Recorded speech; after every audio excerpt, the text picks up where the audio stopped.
거라고 했잖아.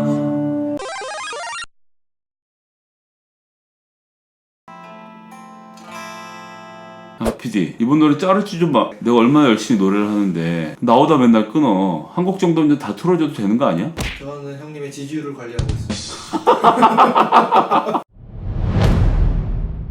오늘은 자유한국당의 가짜뉴스 3대 게이트 중 첫 번째 하명수사와 관련된 이야기 살펴보겠습니다. 전반적으로는 청와대가 그 선거에 개입했다는 의혹을 제기하는 건데요. 좀 복잡하지만 순서대로 짚어보겠습니다. 먼저 김기현 시장과 그 측근에 관련된 비리 내용이 청와대로 접수가 되었습니다. 하지만 청와대는 지방자치단체장에 대한 감찰 권한이 없기 때문에 이 내용을 경찰청에 내려보냈죠. 경찰청 특수범죄수사과, 검찰 같으면 특수부라고 하는 데인데요. 매우 중요한 곳입니다. 만약 자유한국당과 검찰의 주장이 맞다면 이 특수수사과에서 이 건을 다뤘어야 합니다. 하지만 한 달이나 지난 다음에 이 사건은 울산청으로 이첩이 되게 됩니다. 이에 대해서 울산경찰청장이던 황운하 청장이 이 건을 맡아서 수사를 시작했습니다. 하지만 선거 개입의 의혹을 받지 않기 위해서 김기현 시장은 피의자로 하지 않았고요. 동생과 그 비서실장에 대해서 수사를 한 건입니다. 이에 대해서 울산검찰은 무혐의 처분을 하고 이례적으로 99장의 불기소 이유서를 작성하게 되죠. 여기서 놀라운 것은 황운하 청장의 인터뷰를 통해서 드러났지만 김기현 시장의 형과 동생이 각각 통장에 4천만 원과 1억 4천만 원의 돈이 들어있었고 이 돈을 어떻게 구하게 됐는지에 대해서 두 형제 다 답을 못했다는 것입니다. 그렇기 때문에 경찰은 검찰에게 이와 관련된 내용을 살펴보기 위해 영장을 청구했지만 검찰은 이마저도 허용하지 않은 채 수사를 했다는 의혹을 받은 것이죠. 이것이 바로 청와대 하명수사의 전말인데요. 이 건을 잘 살펴보시면 청와대에서 경찰청으로 사건을 이첩하고 울산경찰청으로 내려가는 데까지 한 달 반의 시간이 걸립니다. 무슨 놈의 청와대 하명 사건을 옮기는 데만 한 달 반이 걸릴까요? 선거를 앞두고 말이죠. 말이 되지 않는 얘기죠. 정상적인 이첩 절차였다는 것을 보여주는 겁니다.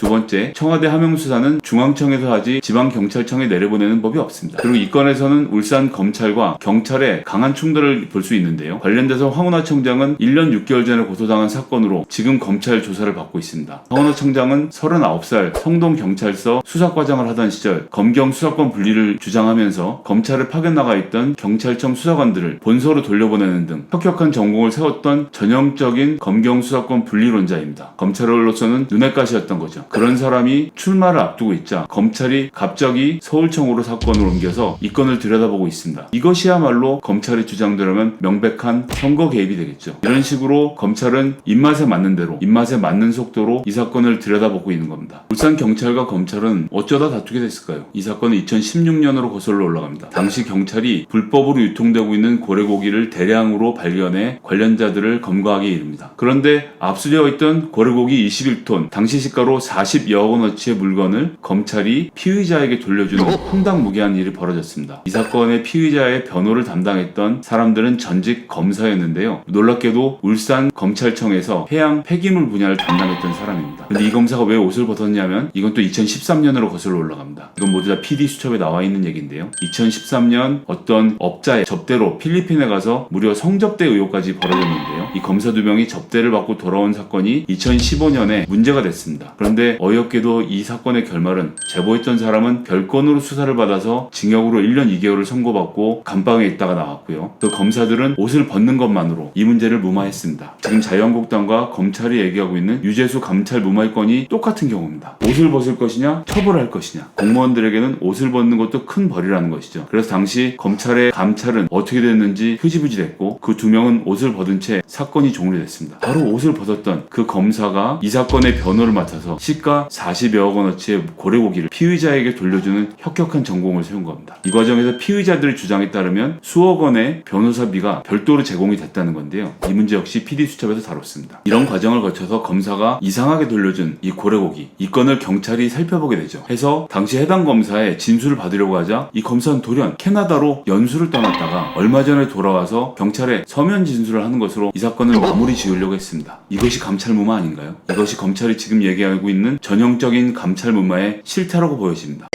이런 과정을 거쳐서 경찰의 수사가 이어져서 당시 김기현 울산시장이 송철호 의혹에 낙선했다는 것이 이 사람들의 주장의 요지인데요. 재미있는 것은 이 당시 울산시에는 5개의 구청장 선거가 있었는데 이 5개를 모두 다 민주당이 이겼다는 것, 그리고 19명의 시의원 선거에서 무려 15명의 민주당 시의원이 탄생했다는 점입니다. 2018년 지방자치 선거는 민주당이 무조건 이기는 선거였죠. 민주당에게 잘 해보라고 전국의 유권자들이 표를 몰아주시던 때였습니다. 그렇기 때문에 송철호 후보가 8전 9기에 역경을 딛고 결국 시장이 된 것이죠. 그리고 김기현 시장이 누굽니까? 2004년부터 국회의원으로 시작해서 울산 지역을 거의 지배하다시피 했던 그런 인물입니다. 거기에 대해서 사람들이 염증을 느꼈기 때문에 선거 결과가 나온 것을 가지고 부정선거 운운하는 것은 너무나도 지나치지 않습니까? 이렇듯 자유한국당의 소위 문재인 3대 의혹 게이트는 아무런 근거가 없습니다. 그래서 저는 감히 제안드립니다. 자유한국당과 민주당이 합의를 해서 국회에서 이 문제를 특검으로 다뤘으면 좋겠습니다. 울산 고래고기 사건, 그리고 울산 선거에 경찰청이 개입했다는 의혹, 또 청와대가 하명 수사를 했다는 의혹을 전부 다 묶어서 한번 특별검사를 동원해서 이 문제를 정리해봤으면 좋겠습니다. 내친 김에 지난 5년 동안 검찰청 내에 감찰 기록을 한번 다 훑어서 정말 감찰이 잘 이루어졌고 혐의자에 대한 처벌이 제대로 집행되는지를 한번 돌아볼 수 있는 계기도 만들었으면 좋겠습니다. 이상 자유한국당의 문재인 3대 의혹 게이트 첫 번째 의혹에 대해서 말씀드려봤습니다.